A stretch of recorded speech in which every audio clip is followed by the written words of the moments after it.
Hi guys, Larry Hey and Melissa everybody. from Tri-County Golf Range, and today we wanted to talk about how we use TrackMan Range for teaching. So one of the functions that I use the most is I go to practice and then range practice. And of course, if my student already has a login, they can go ahead and log in with their information so that the data will be saved for them to look at later. And then the screen pops up, which is going to give us 8 different data tiles. Larry, what club you have there? I got a 7-iron. Larry has a 7-iron, so I'm going to select 7-iron. And where do you want to aim, Larry? I'm going to aim towards the 150 sign out there. All right. So he's aiming at the 150. All right, so Larry's going to go ahead and hit a couple shots here. All right, guys, be patient. First swing of the day.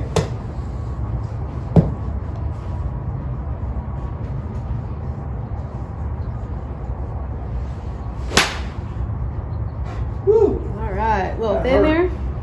there. It hurt? That was Finsky. Finsky. All right, well, let's see what we get here. See if we can learn from it. All right, so Larry carried that golf ball 124 yards with a total of 136. Now that's taking into account a range ball. Right. So if we hit the convert button here, it'll switch it over into a premium golf ball, like a Pro V1 or a Callaway Chrome Soft. Or Shrixon Z-Star. So the carry was 128 and the total was 143 if you were using a premium golf ball.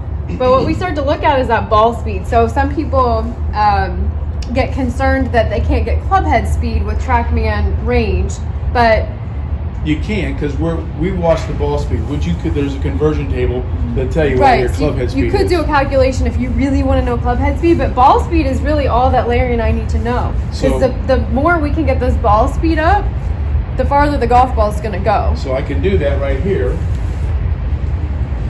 The speed will probably go up just a smidgen here.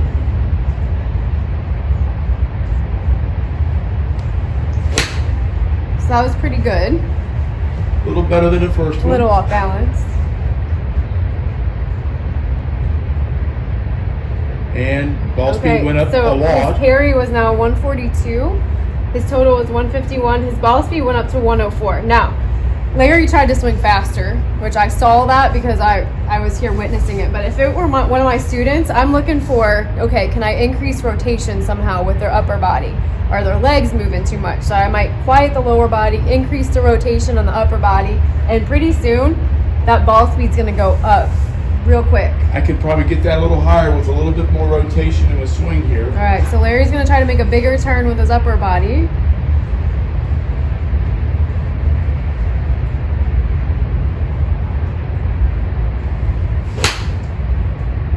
How'd that feel? It's going to be a little higher, maybe not much. A little higher? Okay. See how well Larry knows his own ball speed. How about that? 107. So we get it up 3 miles per hour, which is pretty cool. So when I'm working with a student, I'm looking at this ball speed number and how can I get that up, because then their golf ball should go farther and maybe higher. The other things I might use, I don't use the height function too much, but maybe that's just because I naturally hit the golf ball higher. I use the height a lot because if I can get the height of my golf ball up, my normal speed with my 7-iron is right around 110 to 114 miles an hour, which is not great but not bad. But I try to get my height up to somewhere between 75 and 85 feet, and next thing you know, these three numbers change quite a bit for me. Okay. Launch angle, I look at that quite a bit. Launch direction, that really tells us about our swing path. So how's the golf I ball might have started? hit 1.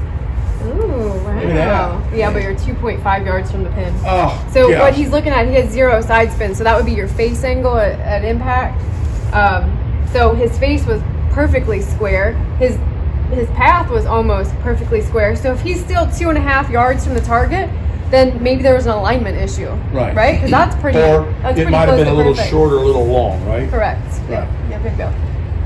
So anyway, is there any other way that you So use this for teaching? So what I like to do, I like to explain to them when we hit the conversion button, these numbers do change, right?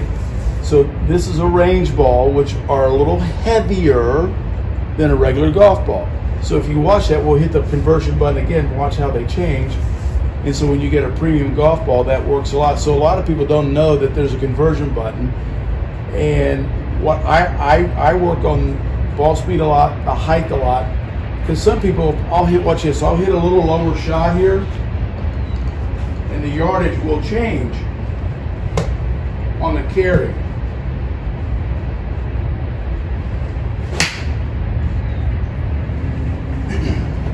So the ball flight should be a little lower here.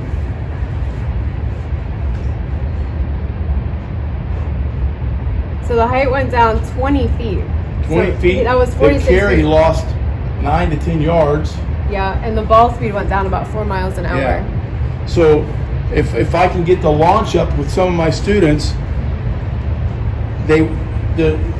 these numbers change once I just try to hit the ball a little higher, and I don't try to swing up on it. It could be just as simple as a ball position, right?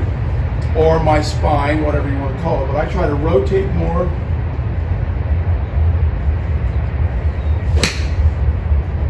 And so now his golf ball's high again. That might be pushing to 75 to 80 feet, which would be nice. Ball speed will go back up. Oh, 81 feet. And look at the ball speed. Ball See the speed went up to difference 109. I'm getting Very loose. cool. Now the yardage stayed about the same on that one, even though the ball speed was up. But yeah. pretty cool. Right. Pretty cool. His launch angle went up. Still pretty good on your side spin. So this is another thing. We have people who want to hit the golf ball straight. Right. You saw on the last swing, Larry pretty much had perfect path and perfect face, but was 2.5 yards from the target. This one, his side spin was 3 feet to the left. He started it just a little bit to the right, and he's 1.4 yards from the pin. So he actually hit it closer by hitting it crooked. Yeah, which is weird, isn't it? Well, Not necessarily, right? right? Yeah. So if we understand how to work our golf ball, we might actually get it closer than us trying to hit a perfectly straight shot. Well, we've had this conversation before. There's no such thing as a straight golf ball. The golf equipment today allows you to go a little straighter with the golf ball, but I try to get my people to understand the lessons that I give. Let's don't try to hit it straight. Let's try to hit it crooked. If we pick on some tour players, Rory McIlroy aims a little right, hits it left. Dustin Johnson aims a little left and hits it right.